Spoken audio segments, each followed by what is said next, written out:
Hi friends समस्त जय जगन्नाथ। तो आज वीडियो कौन रही आज रही पीएम सूर्यघर मुफ्त बिजली योजना विषय। तो मुफ्त बिजली योजना आज यूएलए सोलार सिस्टम विषय आसी।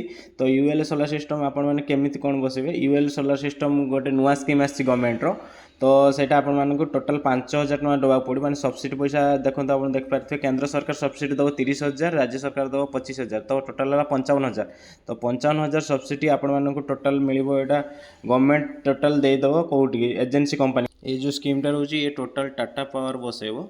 तो यहाँ केवल 1 किलोवाट ये स्कीमटा आलगा ए मैंने 2 किलोवाट 3 किलोवाट ये कौन माने स्कीम आसनी ये केवल 1 किलोवाट जो मैंने नहीं लाइन कि इलेक्ट्रिक संजोग नहीं तो से टोटाल हम। तो आपण मैंने जल्दी जातु आपणकर नियरेस्ट जो डिविजन ऑफिस अच्छी तो सेठी जाके जोगाजोग करूँ। तो जोगाजोग कले आपन को सी भलसे बुझेदेवे। तो थैंक यू फ्रेंड्स समस्त पुणी थर जय जगन्नाथ।